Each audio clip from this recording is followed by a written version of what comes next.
করছে তাদেরও বিচার কিন্তু বাংলার মাটিতে হবে। আমার উপর প্রায় 13টি মামলা দিয়েছে, খুন থেকে শুরু করে চাঁদাবাজি প্রত্যেকটি।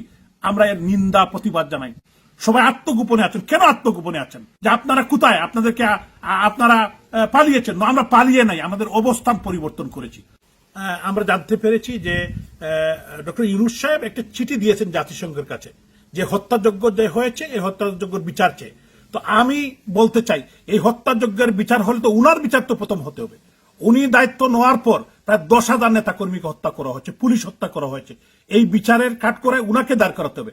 আমরা জাতিসংঘ সহ বিশ্ব মানবতার কাছে আমরা তুলে ধরছি। আমাদের যারা প্রবাসী বাঙালিরা আছেন, আমাদের দলীয় নেতাকর্মীরা এটা তুলে ধরছেন।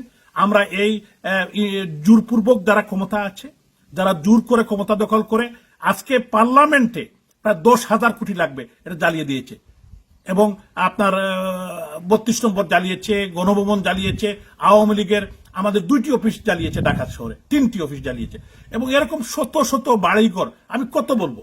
এগুলার একটি আন্তর্জাতিক তদন্ত দরকার, এবং এই যারা এটার সাথে জড়িত তাদের বিচার অবশ্যই করতে হবে, এবং এটার বিচারের প্রথম আসামি ডক্টর মোহাম্মদ ইউনূস হবে।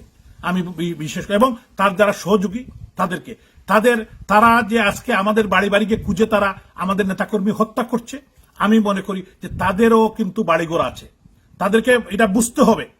তো তাদেরও বাড়ি আছে, তাদের বাড়িঘরও কিন্তু মানুষ ছিনে রাখছে। আজকে যাদের বাড়িতে আপনি আক্রমণ করছেন, যাদের বাড়িঘর জ্বালিয়ে দিচ্ছেন, যাদের অফিস আদালত জ্বালিয়ে দিচ্ছেন, আপনাদেরও কিন্তু বাড়ি আছে, আপনাদেরও নেতাকর্মী যারা এখন বেশি লাফাচ্ছে তাদের সবার বাড়িও আছে। আমরা কিন্তু সহনশীলতা বিশ্বাস করি। আমরা চাই না, আমরা এরকম চাই না কেউ বাড়ি করে আগুন লাগুক, কিন্তু তারা যে পর্যায়ে নিয়ে যাচ্ছে আমাদের পিঠ কিন্তু দেয়ালে লেগে যাচ্ছে। আমাদের সমস্ত নেতাকর্মী কেউ আজকে সুখে নাই, শান্তিতে নাই। শুধু আমরা নয়, হাসানুল হক ইনুর মতো মানুষ, রাশেদ খান মেননের মানুষ, ডক্টর দীপু মনি, সালমান এফ রহমান, আনিসুল হক সাহেব, আপনারা দেখেছেন আব্দুস সুবহান গুলাব, তারপরে দেখেছেন আমাদের জাস্টিস শামসুদ্দিন চৌধুরী, মানুষ কোর্টের মধ্যে আক্রমণ করছে। এটা কোন বিবেক? তারা কি দেখে না? তাদের চোখে কিছু লাগে না? তারা এই দেশটাকে কোথায় নিয়ে যাচ্ছে? এদের এই কোর্টে যারা আজকে এটা করছে তাদেরও বিচার কিন্তু বাংলার মাটিতে হবে।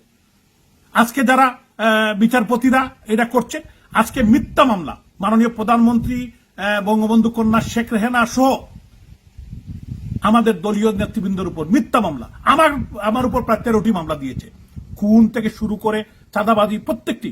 আমরা এর নিন্দা প্রতিবাদ জানাই, এবং যারা নির্বাচিত প্রতিনিধিদেরকে তারা এ কলমের কুচায় বাতিল করে দিয়েছে, তাদেরকে নিয়ে আমরা সারা বাংলাদেশে জনপ্রতিনিধিদের আহ্বান জানাবো এই স্বৈরাচারী সরকারের বিরুদ্ধে। এই স্বৈরাচারী দখলদার যাদেরকে জোর করে এনে বসানো হয়েছে তাদের বিরুদ্ধে আমাদের রুখে দাঁড়াতে হবে, এবং সমস্ত জনপ্রতিনিধিকে, পৌরসভার চেয়ারম্যান, উপজেলার চেয়ারম্যান, মেয়র সাহেবদেরকে আমরা আহ্বান জানাবো। আমি আহ্বান জানাই সবাইকে, আমরা এদেরকে রুখে দাঁড়াতে হবে। আমি জানি কষ্টের মধ্যে সবাই আছেন, সবাই আত্মগোপনে আছেন। কেন আত্মগোপনে আছেন? তাদের জানের কোনো নিরাপত্তা নেই, বাংলাদেশে কোনো মানুষের নিরাপত্তা নাই। অনেকেই বলে থাকেন যে আপনারা কোথায়? আপনারা পালিয়েছেন। আমরা পালিয়ে নাই, আমাদের অবস্থান পরিবর্তন করেছি।